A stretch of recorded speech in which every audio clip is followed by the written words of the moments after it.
कि अर्जुन तू सर्वभाव से उस परमेश्वर की शरण में जा जिसकी कृपा से तू परम शांति को और सनातन परम धाम को प्राप्त होगा। तो वो परमात्मा तो गीता ज्ञान दाता से अन्य हुआ धर्मदास जी। अब धर्मदास जी को जैसा भी पाठ पढ़ा रखा था इन नकली गुरुओं धर्म गुरुओं ने, तो वो कहता नहीं जी कृष्ण जी अपने बारे में कह रहे हैं, अपने बारे में कह रहे हैं। परमेश्वर ने कहा कि श्री कृष्ण जी विष्णु अवतार हैं। कहा बिल्कुल वही विष्णु जी ही श्री कृष्ण रूप में देवकी जी के गर्भ से जन्मे थे। ठीक है। और गीता जी का ज्ञान श्री कृष्ण ने दिया। कहा जी। और श्री कृष्ण जी का जन्म होता है जैसे विष्णु जी का जन्म मृत्यु होता है कि नहीं? वो कहने लगे नहीं, ये तो अजरो अमर है, सर्वेश्वर महेश्वर है। तो शाश्वत स्थान किसे कहते हैं? धर्मदास जी ने कहा कि शाश्वत का अर्थ है जिसका एंड कभी ना हो, सदा रहने वाला। और आप श्री विष्णु जी को अमर बताते हो। गीता जी का ज्ञान भी श्री विष्णु जी अर्थात श्री कृष्ण जी ने दिया बताते हो। बिल्कुल सत्य है, धर्मदास जी बोले। तो परमात्मा ने कहा गीता अध्याय नंबर 4 के श्लोक नंबर 5 और 9 में, गीता अध्याय नंबर 2 के श्लोक 12 में, गीता अध्याय नंबर 10 के श्लोक 2 में आपका गीता ज्ञानदाता कहता अर्जुन तेरे और मेरे बहुत जन्म हो चुके, तू नहीं जानता, मैं जानता हूं। तो ये अविनाशी कैसे हुआ महात्मा जी? अपने आत्माओं जैसा आपने बताया था कि ये पता भी लग जाता है कि सचमुच हम गलत दिशा पकड़े हुए, लेकिन ये पिछला रंग और अहम अभिमान ये काल की मरोड़ी है, या जल्दी सी ठीक ना होती है। पर परमात्मा के पास ऐसी हथौड़ी है, इसने इसी ठीक कर देंगे या कदे नहीं गड़बड़ होगी फिर। तो इस प्रकार परमात्मा ने ऐसे तरीके से उसे प्रसन्न किया, वो सुन्न हो गया। तो परमात्मा ने कहा कि आप तो अजर अमर बताते हो, इनकी तो जन्म मृत्यु होती है। अभी आपने 7वें अध्याय के 29वें श्लोक में पढ़ा कि जो व्यक्ति जरा और मरण से छूटने के लिए प्रयत्न करता है वह उस तत्परम से और सारे अध्यात्म से और सब कर्मों से पूर्ण परिचित होता है। अर्जुन ने पूछा 8वें अध्याय के प्रथम मंत्र में कि वो किम तत्परम, कि जिस तत्परम यानी उस परमात्मा की को जानकर प्राणी केवल यहाँ से जन्म और मृत्यु के रोग से छूटने का ही प्रयत्न करता है,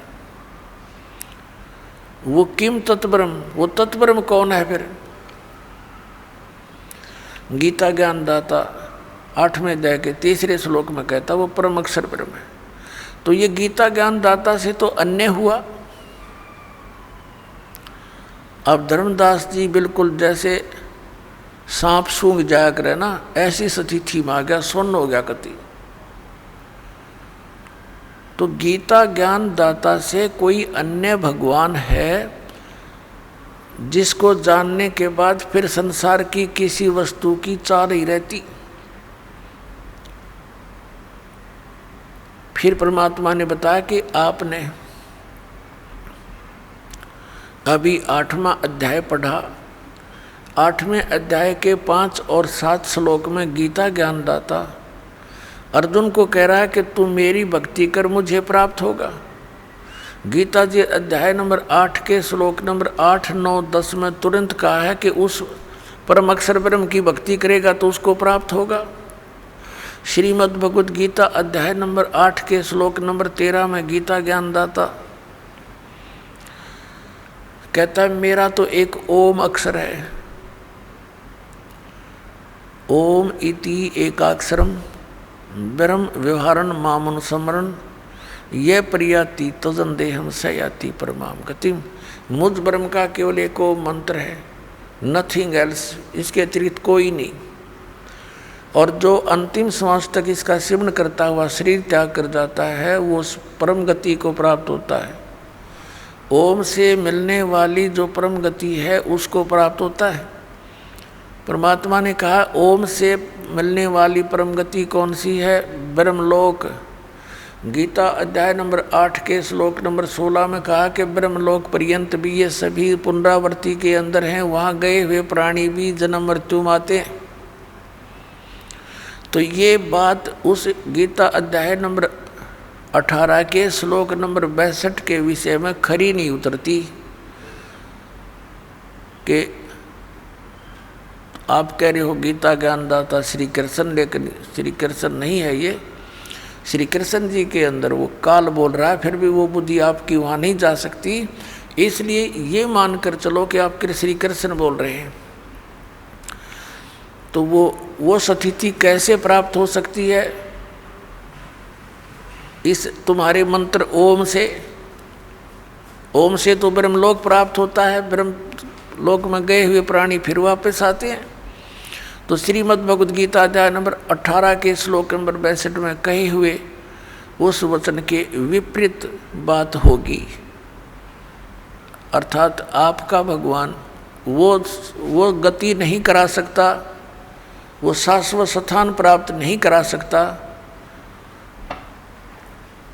शाश्वत माने जैसे गीता जी अध्याय नंबर 15 के श्लोक नंबर 1 से 4 में चौथे में स्पष्ट किया है कि तत्वदर्शी संत से तत्व ज्ञान प्राप्ति के उपरांत परमेश्वर के उस परम पद की खोज करनी चाहिए जहाँ जाने के बाद साधक कभी लौटकर संसार में नहीं आते, और जिस परमेश्वर ने सब ब्रह्मांडों की रचना की है केवल उसी की भक्ति करो, गीता ज्ञानदाता कह रहा है।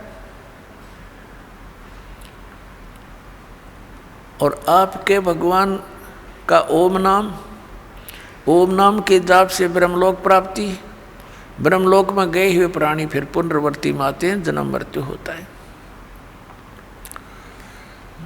8वें अध्याय के 8, 9, 10 में गीता ज्ञानदाता कहता है उस परम अक्षर ब्रह्म की शरण में जा, उसकी भक्ति करेगा तो उसको प्राप्त होगा। और उस परमात्मा परम अक्षर ब्रह्म के मंत्र का गीता अध्याय नंबर 17 के श्लोक नंबर 23 में कहा कि ओम तत्सदिति निर्देश ब्रह्मण त्रिविद समर्थ। उस सच्चिदानंद घन ब्रह्म का यानी परम अक्षर ब्रह्म के मंत्र को पाने का ओम तत्सत इस 3 मंत्र की मजदूरी है। अपने आत्माओं, ये जो नाम आपको दिए गए हैं, जैसे इस निकाल के दूतों से विशेषकर राधा स्वामी पंथ, जय गुरुदेव पंथ, धन धन सतगुरु सच्चा सौदा पंथ, सिरसा वाले, इन्होंने क्या ज्ञान दे रखा कि हमने केवल परमात्मा, हमने सतपुरुष की भक्ति करनी है। और ये 5 नाम ये काल के जाप कर रहे थे, ओंकार, निरंकार, ज्योति निरंजन और सोहम और सतनाम। अब जब तक ये सोहम नाम अधिकारी से नहीं मिलेगा तो ये उल्टा रिएक्शन करता है, ये काम करेगा ही नहीं बिल्कुल। और बाकी ये सारे सतनाम कोई जाप नहीं होता। सतनाम सच्चे नाम की तरफ संकेत है जो 2 अक्षर का है। अपनात्माओं, ये विशेषकर धन धन सतगुरु सच्चा सौदा सिरसा वालों ने इस बात के डर से कि आम व्यक्ति ये कहने लगा कि नाम तो ये तुम जाप कर रहे हो ज्योति निरंजन काल के, सतलोक कैसे जाएंगे? तो उन्होंने नाम बदल दिए। घर की बहिर काका लखनिया नाम बदल लिए और अकाल मूर्त शब्द स्वरूपी राम सतपुरुष कर लिया। अब ये कहीं प्रमाण है इन मंत्रों का किसी महापुरुष ने जाप किया और वो पार हुए हों? फिर ये क्या एक अज्ञान थ्योरी बनाते हैं कि संत कोई भी नाम दे दे उसी से पार हो जाएगा, घर का राज बना रखे। अरे आम का पौधा बोना है, आम का बीज गुठली लानी पड़ेगी, वो ही बोनी पड़ेगी। अगर बबूल के बीज बो करके ये मानने कि हम कोई बीज बोलो आम ही का पौधा बन जाएगा, तो इतनी भूल है हमारे इस अध्यात्म मार्ग की। अब ये दास जहाँ पर आपको लाना चाहता था कि जैसे गीता अध्याय नंबर 17 के श्लोक नंबर 23 में कहा है, ओम तत्सत इति निर्देश है ब्रह्मणे, ब्रह्मणे माने सच्चिदानंद घन ब्रह्म यानी परम अक्षर ब्रह्म। उस परम अक्षर ब्रह्म की प्राप्ति के 3 मंत्र के सिमरन का जाप है और इसके सिमरन की विधि भी त्रिविध है, 3 प्रकार, 3 विधि 3 प्रकार की है।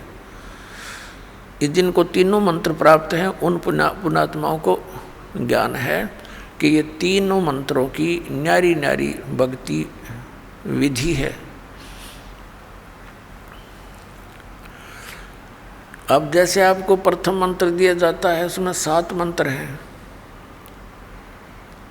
उस 7 मंत्रों में से फर्स्ट एंड लास्ट ये तो परमात्मा का है, परम अक्षर ब्रह्म का, और बीच में जो मंत्र हैं वो आपको इन जो यहाँ के मुखिया हैं, प्रधान हैं, इन प्रधानों के 5 प्रधानों के हैं। गुरु ग्रंथ साहिब में भी ये 5 प्रधानों की जानकारी है कि ये 5 प्रधान हैं, इनके 5 शब्द हैं, मंत्र हैं, लेकिन वो गुप्त रखे हुए हैं। तो ये मंत्र दिए जाते हैं, ये इनकी पूजा नहीं है। पूजा तो हमने उस परमात्मा की करनी है जो हमें सर्व सुख देगा, जा जाने के बाद फिर कभी संसार में नहीं आएंगे। हमने वो स्थान प्राप्त करना है, वो मालिक प्राप्त करना है। जैसे कल भी उदाहरण दिया था, जैसे हैंड पंप लगाने का उद्देश्य क्या है? हमारा इष्ट है जल। जल प्राप्त करने के लिए हमने हैंड पंप लगाना पड़ेगा। हैंड पंप हमारा पूज्य नहीं है, वो हमारा इष्ट नहीं है। हमारा जो लक्ष्य है वो जल प्राप्त करना है, वो हमारा इष्ट है। तो उसके लिए जो भी हमने यंत्र यूज करने हैं, प्रयोग करने हैं, वो तो एक मजदूरी साधना, एक प्रोसीजर है, प्रोसेस है उस परमात्मा के पाने का, वो हमारे इष्ट नहीं है। तो इसी प्रकार ये जो मंत्र हम जाप करते हैं, कई तो ये कहते हैं बोली आत्मा कि महाराज जी सत्संग में तो कहते हैं परमात्मा कबीर साहब के अतिरिक्त किसकी भक्ति नहीं करनी चाहिए, किसी की पूजा नहीं करनी चाहिए। और इधर आते हैं तो नाम देते हैं शुरुआत में वही 5 इन्हीं के। तो पुण्यात्मा यहाँ विवेक से काम लेना पड़ेगा, इतना एकदम रिजेक्ट ना करना इस मार्ग को, क्योंकि ये मार्ग आपने कभी सुना न देखा। अब हम यहाँ रह रहे हैं, एक सह परिवार में रह रहे हैं। ये समझो जैसे एक लड़की अपने ससुराल में और ज्वाइंट फैमिली में रह रही है, उसमें जेठ जेठानी है, देवर देवरानी भी हैं, सास और ससुर ननद भी है। अब वो सबका सत्कार करती है, आदर करती है, और सभी जो काम जैसा उसकी ड्यूटी होती है प्रत्येक की आज्ञा का पालन करती हुई वो सब कार्य करती है। वो आदर सबका करती है, सत्कार सभी का करती है यथोचित, लेकिन वो पूजा अपने पति की ही करती है। उसकी आस्था अपने पति में ही रहती है। भले ही परिवार में रहते हुए वो ऊपर से ये विशेष दिखावा नहीं करती, लेकिन फिर भी उसके हृदय में जगह जो अपने पति की है, एक पति भरता बेटी की, अन्य में नहीं हो सकती। तो वो सबका सत्कार करती है, अतिथि आता है उसका भी आदर सत्कार करती है, और सबसे मृदु बोलती है, मीठा बहुत प्यार से बोलती है, और पुण्यात्मा उसकी आस्था अपने पति में ही रहती है। अंडरस्टूड है ये। और जब वो अपने परिवार से अलग होते हैं, वो पति पत्नी, ये तो एक समय आता ही है, सब ने भिन्न भिन्न होना ही है। तो वो जब अलग होते हैं और उसके हिस्से में जो भी आइटम आए हैं बंटवारे में, तो सारे उठा के अपनी चम्मच भी ना छोड़, छोटी सी भी जो उसके हिस्से में आई है, और सारे उठा के अपने पति वाले घर में रख लेगी, सारा कति सब उठा ले जाएगी। तो उस समय उसकी कोई लगाव नहीं उन परिवार के अन्य व्यक्तियों से। लेकिन वो अलग बात है, आदरणीय फिर भी हैं, लेकिन अब पता चला उसका कि इसकी आस्था किसकी थी और पूजा किसकी कर रही थी। तो पुण्यात्माओं, ऐसे हम यहाँ एक ज्वाइंट फैमिली में रह रहे हैं। ये ब्रह्मा विष्णु महेश गणेश दुर्गा जी ये हमसे दूर नहीं है, ये अपने ही भाई बहन हैं। इन्होंने जन्म जन्मांतर में कोई अच्छे पुण्य करके या पोस्ट प्राप्त कर रखी है। अब इनके साथ हमारे मन में द्वेष आना यह मूर्खता की पहचान ही होगी। ये हमारे मित्र हैं, जैसे हम अन्य भी सबसे प्यार से रहते हैं, तो ऐसा ही ये हमारे एक प्रधान है यहाँ के।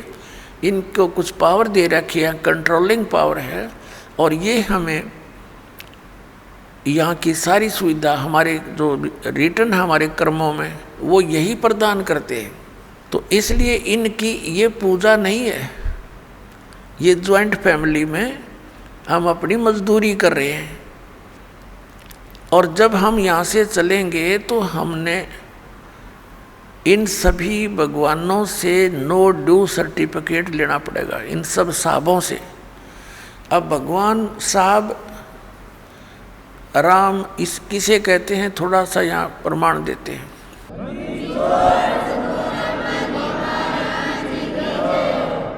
जैसे एक तहसीलदार है, उसको भी साहब कहते हैं, और एसडीएम को भी साहब कहते हैं, और डीसी को भी साहब बोलते हैं, कमिश्नर भी साहब कहलाता है, मंत्री जी को भी साहब कहते हैं, मुख्यमंत्री जी को भी साहब कहते हैं, और प्रधानमंत्री जी को भी साहब कहते हैं, राष्ट्रपति जी को भी साहब कहते हैं। ये सभी साहब से ही जाने जाते हैं। लेकिन इन साहबों की शक्ति में दिन और रात का अंतर होता है। रियल में साहब कौन है? हमारे देश का राष्ट्रपति, वो वास्तव में वो साहब है, यानी सबका मालिक है। तो ऐसे ही ये अन्य जितने भी पद पोस्ट हैं, श्री गणेश जी का, श्री विष्णु जी का, श्री ब्रह्मा जी, श्री शिव जी, दुर्गा जी का, श्री दुर्गा जी देवी का, और ब्रह्म का, ये भी भगवान साहब कहलाते हैं। पर इनकी इस प्रकार इसकी तुलना कर लेना कि ये कितने साहब हैं।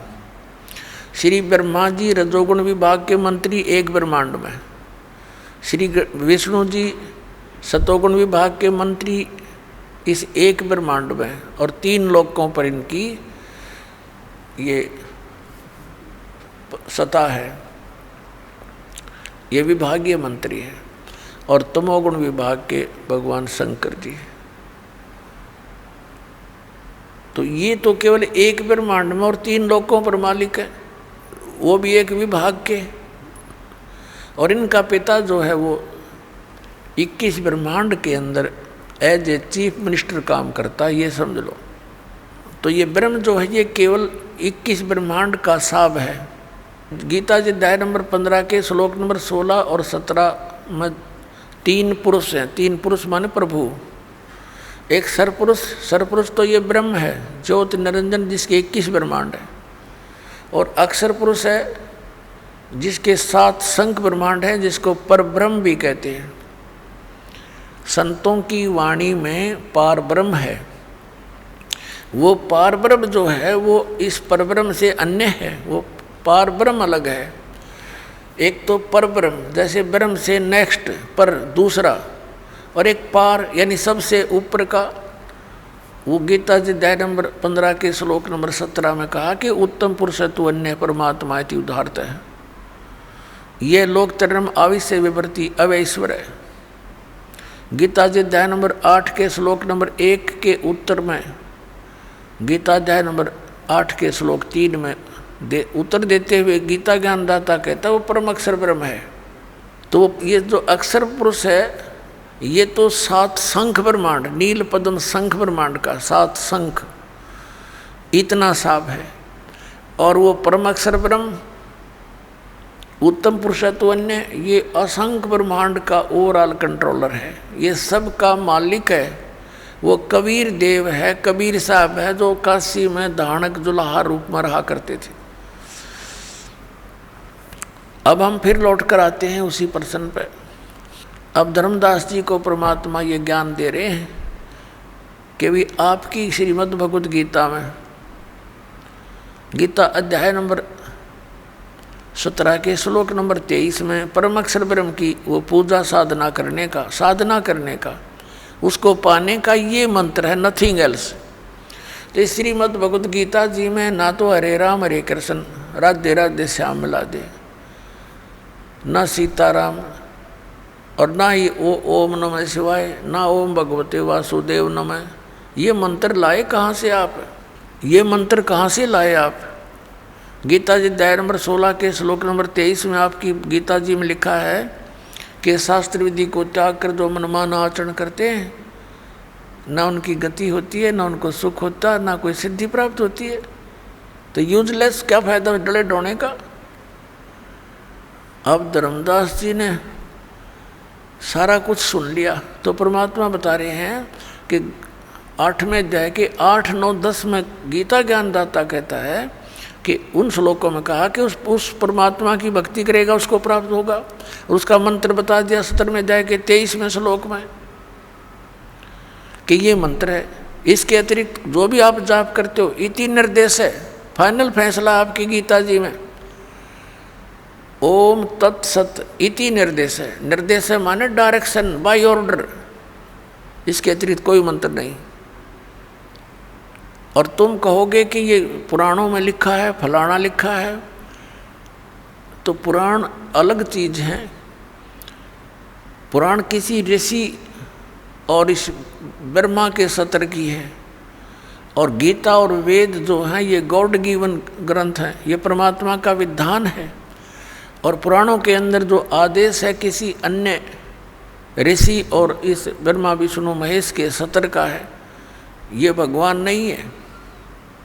ये विधान नहीं बता सकते, परमात्मा का चेंज नहीं कर सकते। बता सकते हैं अगर वेदों के अनुसार बताते हैं तो कोई दिक्कत नहीं, कोई बताओ, और गीता के अनुसार बताते हैं तो। जैसे हम वेदों और गीता को छोड़कर पुराणों के आधार से भक्ति करते हैं तो किसी ऋषि के आदेश का पालन कर लिया हमने, और वो आदेश यदि वेद विरुद्ध है तो वो अपराध है।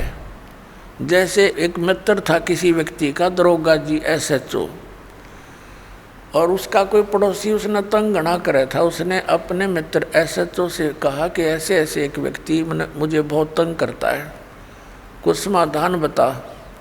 उसके मित्र SHO ने कहा कि तू मार लठ उसका, मैं आप देख लूँगा। उसने गढ़ दे।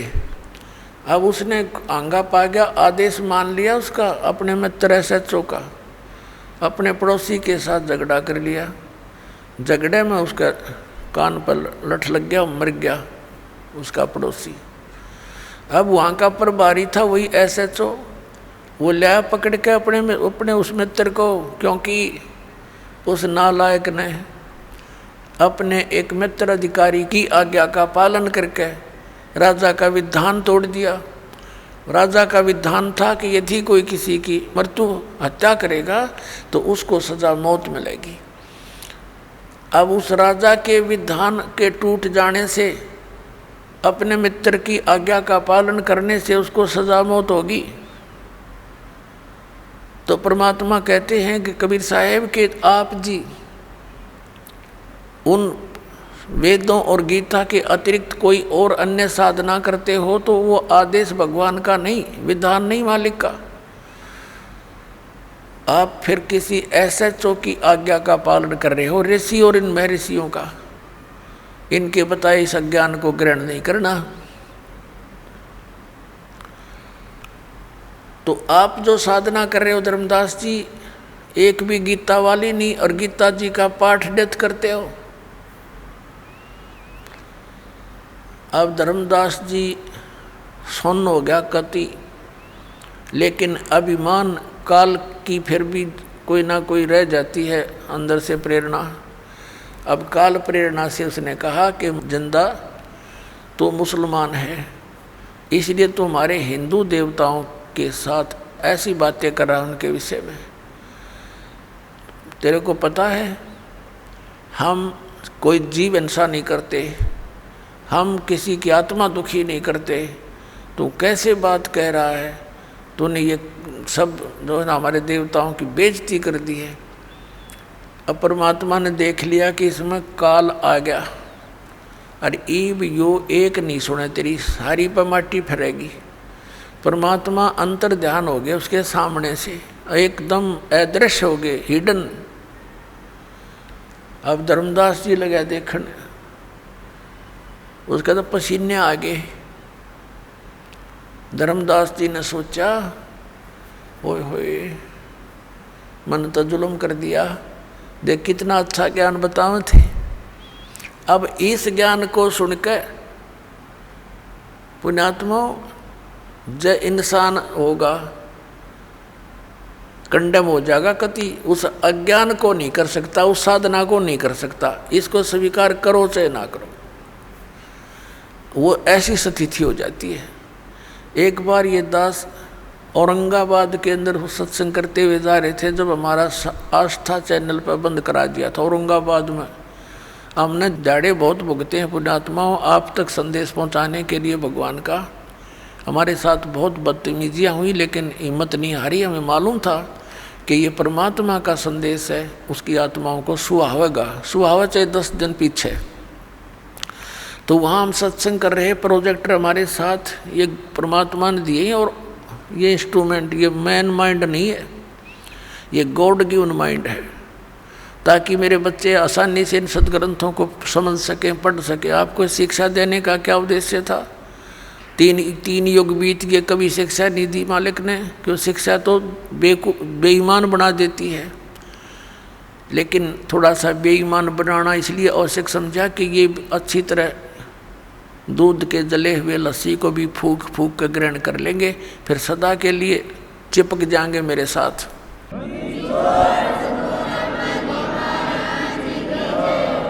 हम वहाँ प्रोजेक्टर पर ये सारा कुछ दिखा रहे थे। अब वो बुद्धिमान लोग निकट सी थोड़े से भगत आया करते, संगत 200 से 400 मुश्किल से आराम से न खूब प्रोजेक्टर पर दिखता था। साथ वो घर जाकर मिलाते। 5 दिन का सत्संग था, पहले दिन सुना, नोट कर लिए सारे फटाफट उन्हें। घर जाकर मिलाए, क्योंकि घर घर रखी है सबके गीता और ये पुराण। वो तो ठगे से रह गए। अगले दिन आए, फिर उन्होंने सोचा नाम ले लें। नाम लेने के लिए जब सोचा तो उनको नियम बताए। वो कहने लगे शराब तो हम जरूर निकाल लेंगे, अस्थि तो हम अवश्य उठाएंगे। कोई बात हुई है? ये नियम तो हम नहीं पुगा सकते। भाई नियम नहीं पुगा सकते तो हम मंत्र नहीं दे सकते। तो उन्होंने उपदेश नहीं लिया, लेकिन उन्होंने एक सत्य कहा कि अब हम कितने जोगे नहीं छोड़े। अब वो रामकृष्ण की भक्ति कर नहीं सकते, और यह हमने मिली नहीं हमारे साथ बनेगी क्या? तो उनको समझा गया कि अपन दीक्षा लो और भक्ति करो जो करनी है। फिर न बोले फिर देखेंगे, फिर हम आगे वहाँ से फिर कद देखेंगे। तो पुण्यात्माओं इस ज्ञान को सुनकर उन्होंने खुद ये कहा कि अब वो भक्ति तो हम कर नहीं सकते, उस योग्य तरह कोई ना इधर के रहे ना उधर के। उनको सिर्फ काल ने तो ये कई गड्ढे खोज रखे हैं, कोई से मतलब फंसेगा यो। और सारी बात मान ली न बोले श्राद्ध तो निकालने पड़ेंगे अपने पूर्वजों के।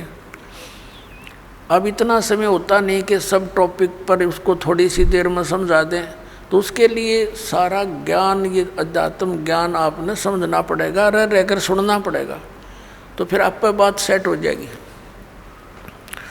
तो कहने का भाव ये है कि इस ज्ञान को सुनकर जो जरा सी भी बुद्धि रखता होगा और साधना नहीं कर सकता इस पृथ्वी पर। तो फिर क्या हुआ, धर्मदास जी ने अब ना तो वह भक्ति और करी, अपनी जो ले रहा था कागज पत्र सारे धर दिए तय करके।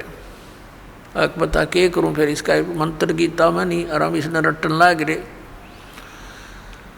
अब श्याम ने सो गया और रोवे अंदर अंदर कि हे भगवान अब कह दे वो संत साधु फिर आ जावे। हे दाता मैं कति बहस नहीं करूं, विवाद नहीं करूंगा, अब क्या करूं, मैं तो ठगिया सा रह गया, मेरा तो सब कुछ लुट गया। ये भक्ति तब करने की इच्छा कतई नहीं बनती। सारी रात ऐसे ही करवट बदल बदल कर बखत से उठ लिया।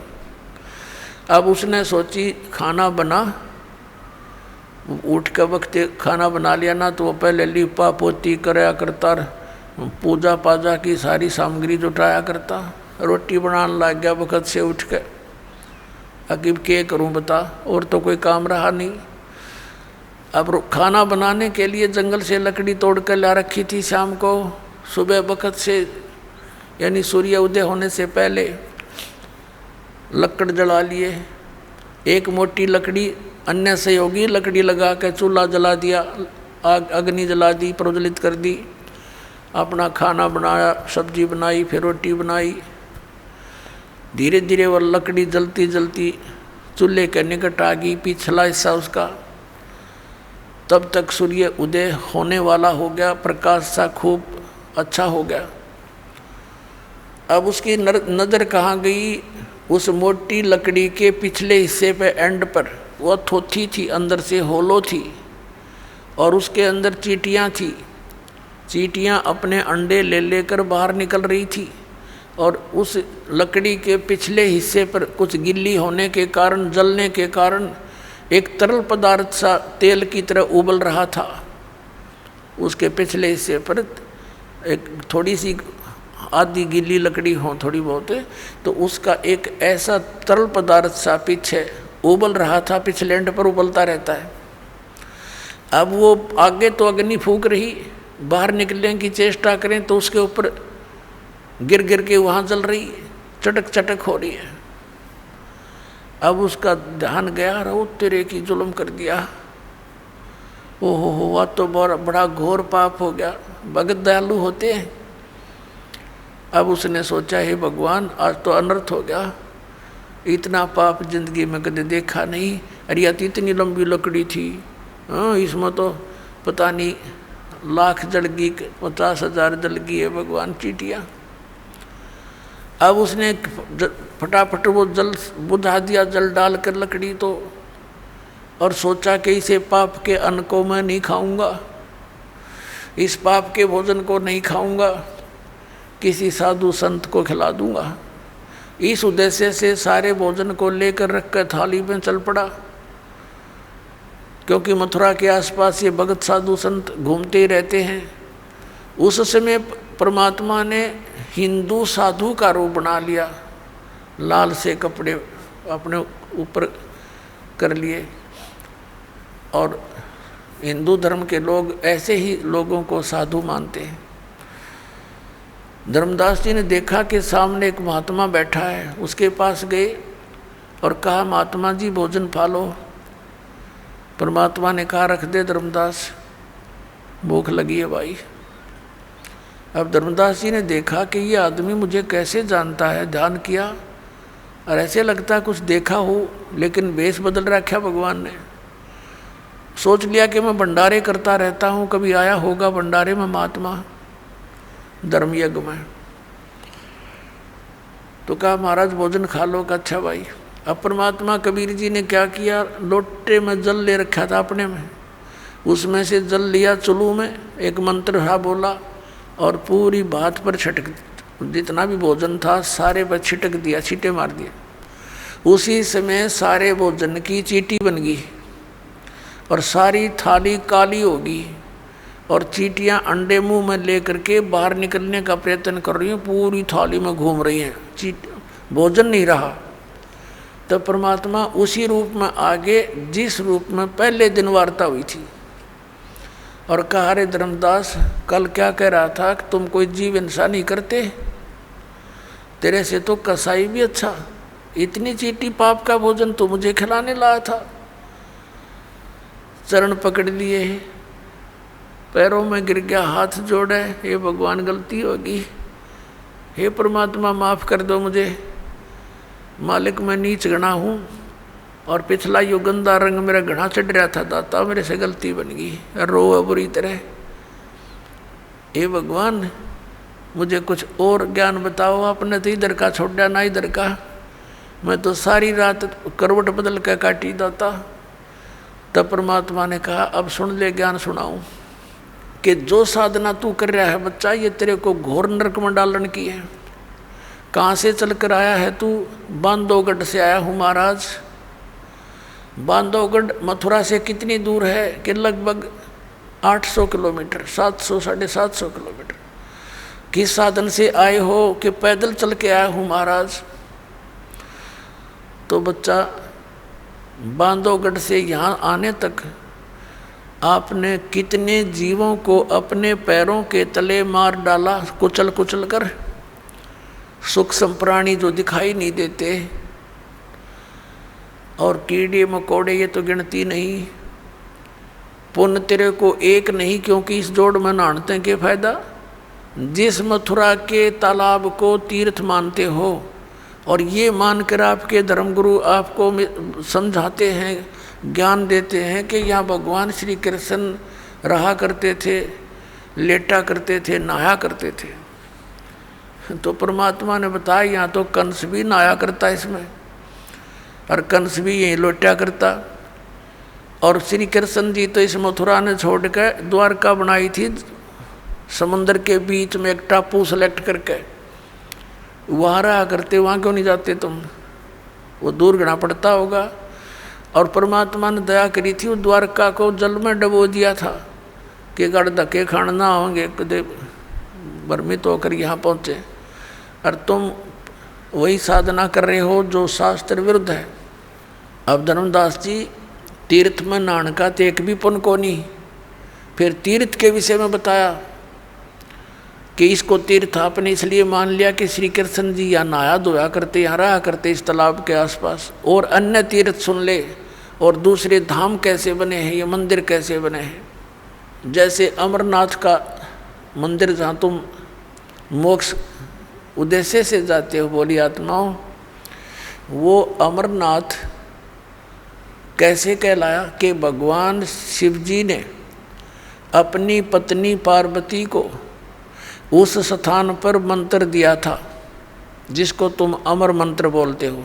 और वो हमारी फर्स्ट एड है, प्राइमरी क्लास की पढ़ाई है। ये प्रथम मंत्र जो आपको दिया जा रहा है, ये मंत्र 5 मंत्र बीच बीच के ये पार्वती को दिए थे। उसका तुमने पता भी कोई ना कौन सा हो। अमर मंत्र अमर मंत्र अमर मंत्र करते फिरते हो। और उस स्थान पर भगवान शिव ने पार्वती को नाम दिया था, जिस कारण से उसने सच्ची लगन करके जाप करके और जितना अमरत्व प्राप्त हुआ वो प्राप्त किया। वो कितना है? जब तक वो शिव जी भगवान की मृत्यु नहीं होगी, पार्वती उसके साथ रहेगी, उससे पहले वो 107 बार जन्म और मर ली थी। अब पुण्यात्माओं, वहाँ अब ना शिव जी कोई मंत्र दे दिया आपने, और ना कोई और स्थान व्यवस्था, तो वो नाम अमर मंत्र पूरे गुरुत हैं। आपको जहाँ मिल जा धर्मदास, अगर आपको वो मंत्र कहीं पर भी मिल जाता तो उस प्राणी के लिए, आपके लिए वो स्थान अमर धाम है। वो अमर लोक अमर है, अमर धाम है वो। अमरनाथ का स्थान वो है उसके लिए। जैसे ही बाप जी को यहाँ बरवाला आश्रम में मिलता है मंत्रियों, तो आपके लिए तो ये है तीर्थ, ये बरवाला बड़ा वो तीर्थ है। लेकिन जैसे क्रोथा आश्रम में जिन्होंने मंत्र लिया था, तो उनके लिए वो क्रोथा है, वो अमरधाम। लेकिन उस अमरधाम के चाटे वो तो सरकार ने खोज लिया हमारे पे। ये वहाँ कोई माथा टेकन जा भोला भगत बता के क्या मिलेगा? दास तो बैठा है यहाँ पर, तो आपको इस दास के पास आना पड़ेगा। और उस क्रोधाश्रम में कख नहीं।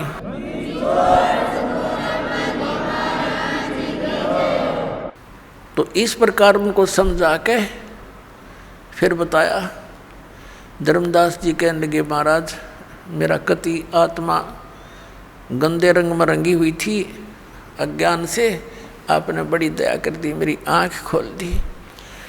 फिर परमात्मा ने सृष्टि रचना सुनानी शुरू की। अब काल फिर भी अंदर घुसा रहता है। धर्मदास जी ने कहा, महाराज जी एक बात करूं? अकर भाई प्रश्न करूं? एक करो।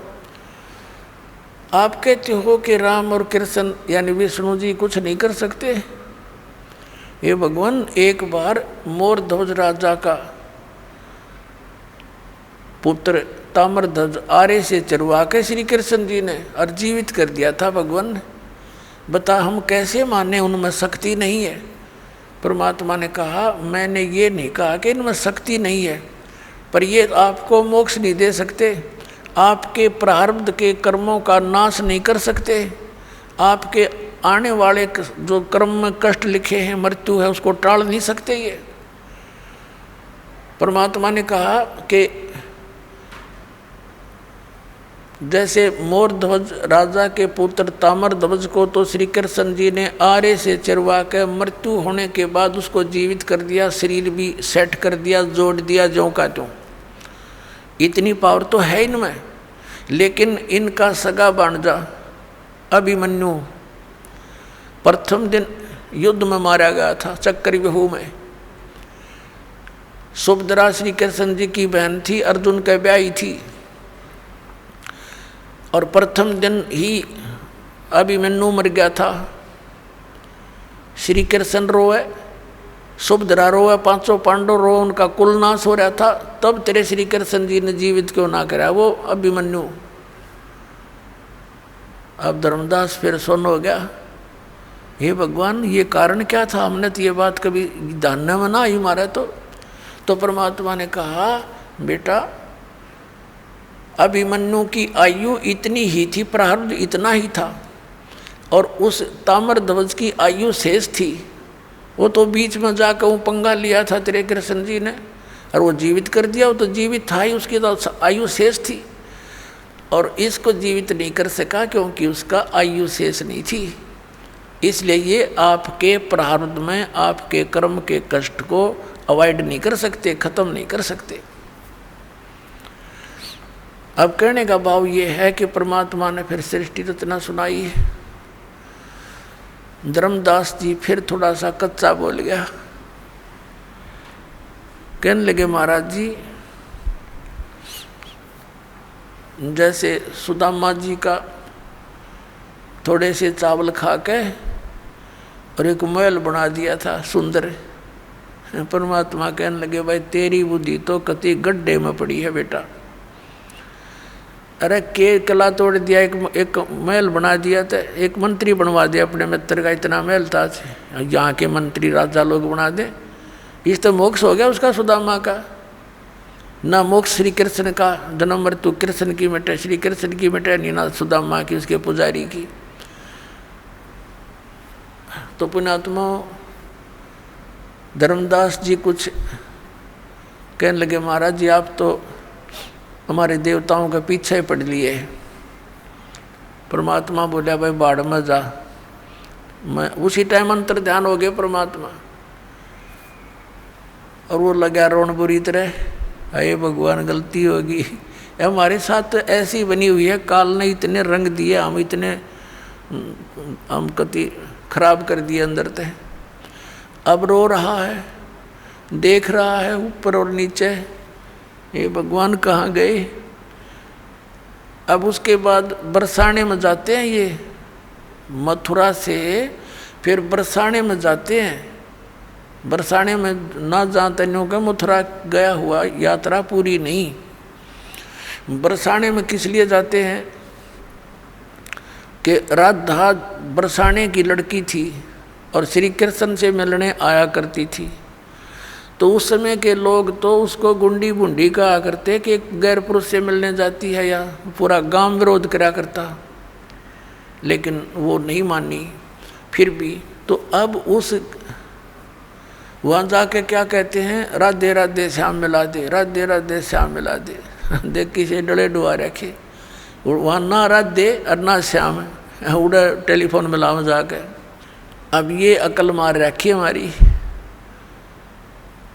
अपने आत्माओं धर्मदास जी वापस चल पड़ा अपने घर को कि ईब तो वो महाराज जी कति नहीं मिल रहे, बिल्कुल नहीं मिले। मैंने तो नालायक आदमी हो, देख कैसे गलती कर दी और दूसरी बार कर दी।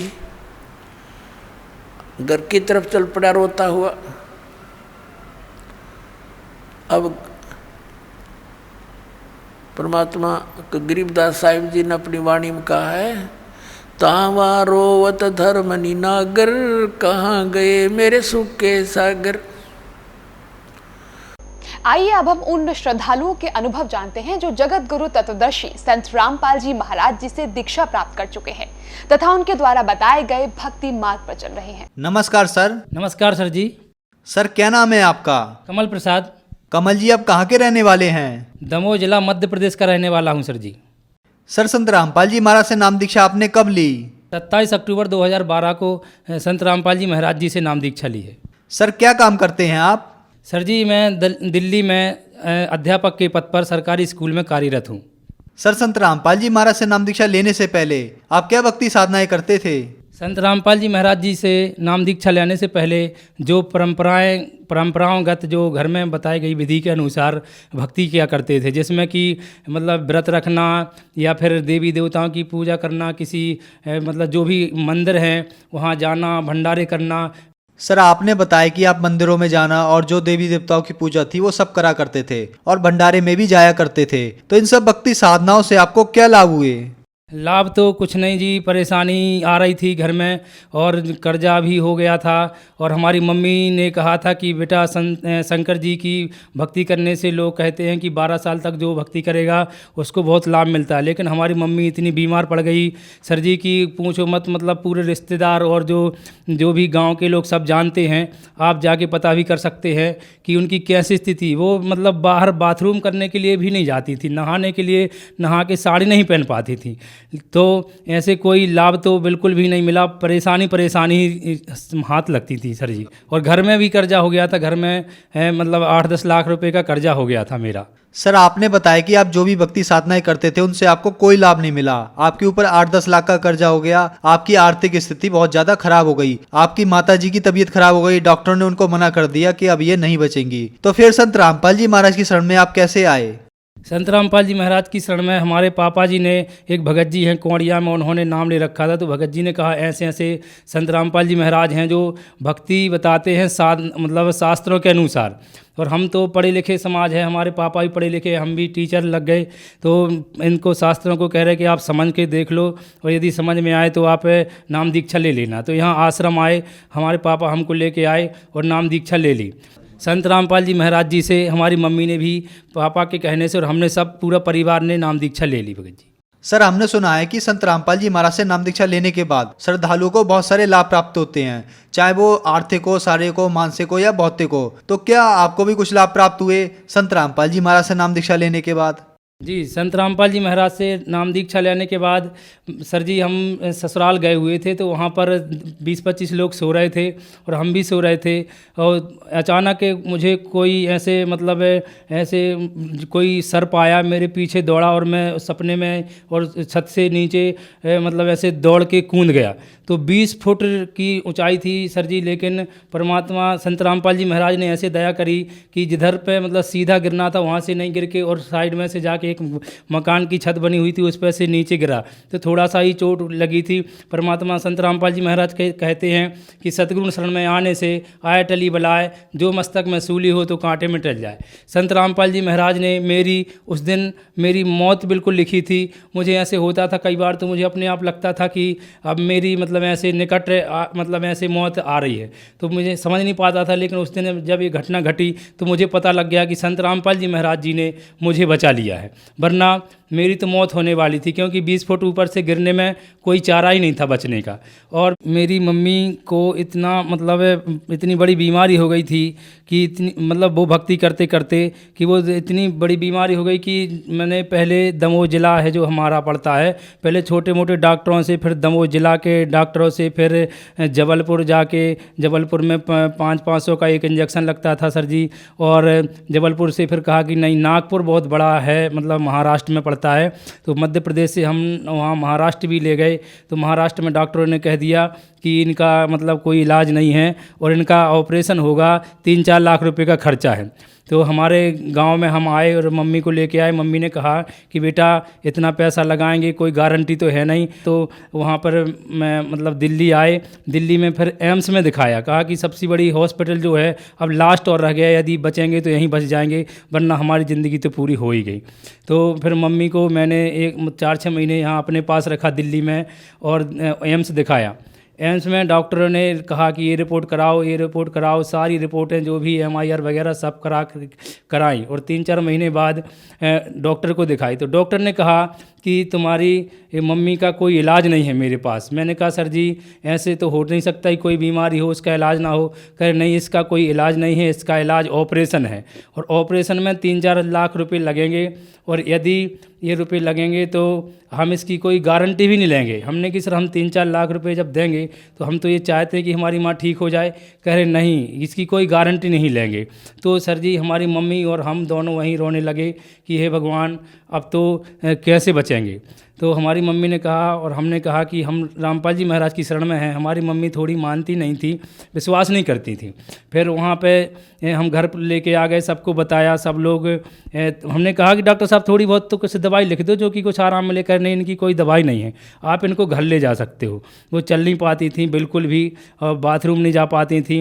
यदि कहीं थोड़ा बहुत चलती 2-4 कदम तो मतलब पूरे आंगन जो गाँव में बने होते हैं उसमें लौटती थी। गाँव के लोग जो अड़ोस पड़ोस के वो सब देखने आते थे कि देखो क्या हो गया, इतनी बुरी तरह से चिल्लाती थी, हम पैर दबाते थे, लेकिन उनका आधे 1 घंटे तक तो बहुत बुरा हाल रहता था।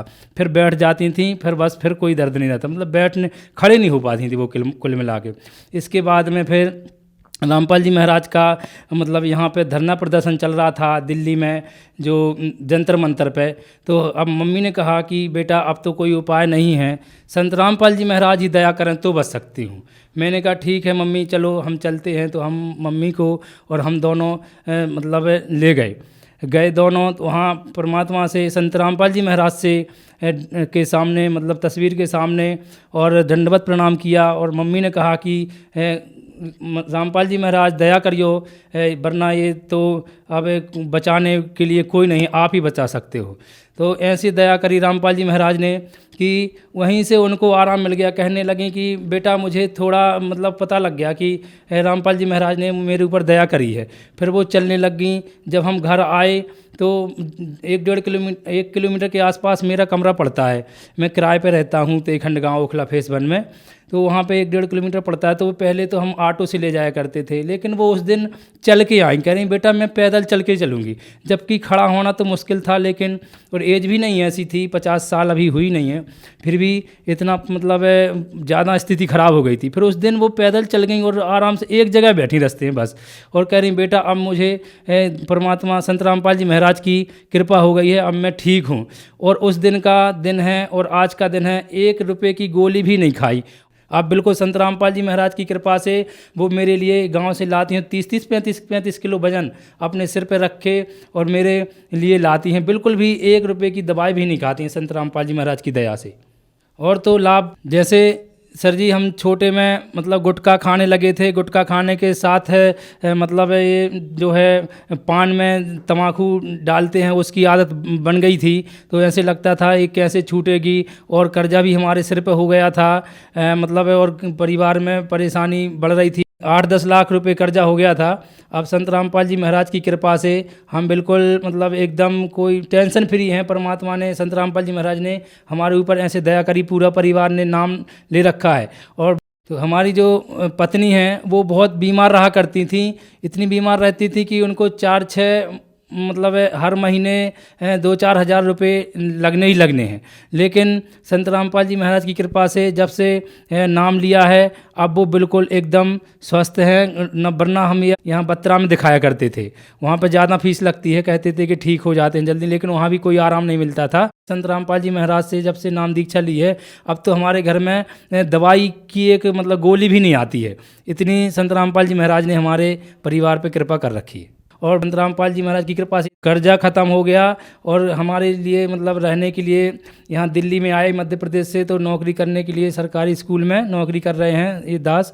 तो संत रामपाल जी महाराज से प्रार्थना लगाई कि परमात्मा संत रामपाल जी महाराज, हमें बहुत दिन हो गए हैं किराए पर रहते हुए, आप हमारे लिए कुछ एक छोटी सी जगह की व्यवस्था करो संत रामपाल जी महाराज। तो आदेश में आया कि परमात्मा संत रामपाल जी महाराज दया करेंगे।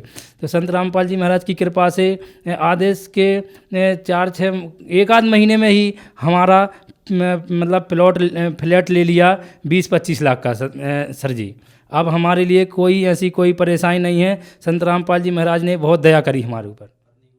सर, संत रामपाल जी महाराज से नाम दीक्षा लेने के बाद आपको बहुत सारे लाभ प्राप्त हुए। आपके ऊपर जो 8-10 लाख का कर्जा था वो भी खत्म हुआ और संत रामपाल जी महाराज की कृपा से आपको एक 20 लाख का फ्लैट भी मिला। और आपकी जो माता जी थी जिनको 20 साल से परेशानी थी, उठ के खड़ी नहीं हो सकती थी, आपने जबलपुर दिखाया, नागपुर दिखाया और लास्ट में दिल्ली एम्स में भी दिखाया। सभी डॉक्टरों ने मना कर दिया कि इनका कोई इलाज नहीं है और वो भी संत रामपाल जी महाराज की कृपा से बगैर ऑपरेशन के ठीक हो गई। आज वो 35 किलो तक का वजन खुद उठा लेती हैं। तो संत रामपाल जी महाराज ने आपको बहुत सारे सुख दिए। तो जो समाज आज आपको देख रहा है, आप उन्हें क्या संदेश देना चाहेंगे? जो भी श्रद्धालु आज देख रहे हैं, हम तो उनसे यही प्रार्थना करना चाहते हैं कि ये मानुष जन्म दुर्लभ है, मिले न बारंबार, और तरवर से पत्ता टूट गए फिर बहुत नहीं लगता डार। ये जो मानव जीवन है बार बार नहीं मिलेगा।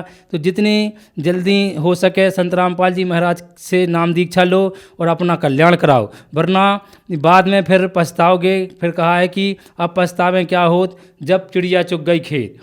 फिर पछताने से कुछ नहीं होगा। आज संत रामपाल जी महाराज पूर्ण परमात्मा के रूप में विराजमान हैं। कोई भी परेशानी, किसी भी प्रकार की परेशानी हो, सारी की सारी परेशानी संत रामपाल जी महाराज की शरण में आने से ठीक हो जाती हैं। सर, हमने सुना है कि जो संत रामपाल जी महाराज के शिष्य हैं वो संत रामपाल जी महाराज से अंधश्रद्धा के तहत जुड़े हैं। तो आप एक शिक्षक हैं, शिक्षक होने के नाते आप क्या कहना चाहेंगे? क्या ये बात सही है? संत रामपाल जी महाराज से जितने भी भगत जुड़े हुए हैं वो अंधश्रद्धा भक्ति के तहत नहीं जुड़े हुए हैं। संत रामपाल जी महाराज ने 4 वेद, शास्त्र, 6 शास्त्र, 18 पुराण, श्रीमद् भगवत गीता, बाइबल, कुरान शरीफ, गुरु ग्रंथ साहिब और जो संतों की वाणी है सबसे प्रमाणित कर दिया है कि कबीर साहब परमात्मा हैं और इनकी ही भक्ति करनी चाहिए और दूसरी भक्ति से हमें कोई लाभ नहीं होगा। तो हमने तो आँखों देखा है कि इनमें ग्रंथों में क्या क्या लिखा हुआ है। तो हम तो मतलब देख के भक्ति कर रहे हैं कि जैसे भक्ति हमारे जो ग्रंथ हैं उनमें लिखी हुई है वैसे भक्ति बता रहे हैं। तो ये अंधश्रद्धा भक्ति नहीं हुई सर जी। अंधश्रद्धा भक्ति तो वो होती है जो किसी के कहने से हम मान लेते हैं कि हाँ ऐसा ही है, उसका कोई प्रमाण नहीं होता है। इनका तो संत रामपाल जी महाराज ने पूरा ज्ञान जो दिया है बिल्कुल प्रमाणित ज्ञान दिया है। इसमें कोई शंका वाली बात ही नहीं है। आप चाहें तो आप देख सकते हैं कि बिल्कुल एकदम दिखाते हैं सामने खोल के कि ये लो, ये ऐसे ऐसे इसमें लिखा हुआ है। तो ये अंधश्रद्धा भक्ति नहीं हुई सर जी। सर, अब एक आखिरी क्वेश्चन आपसे, संत रामपाल जी महाराज से नाम दीक्षा कैसे ले सकते हैं? संत रामपाल जी महाराज से नाम दीक्षा लेने के लिए जो आज मतलब 8-10 चैनलों पर सत्संग आता है और उसमें पट्टी चलती है, नीचे नंबर दिए रहते हैं, उस नंबर पर फ़ोन करके आप अपना नज़दीकी जो है नामदान सेंटर पता करके और नाम दीक्षा ले सकते हैं फ्री ऑफ कॉस्ट। धन्यवाद सर। सत साहिब।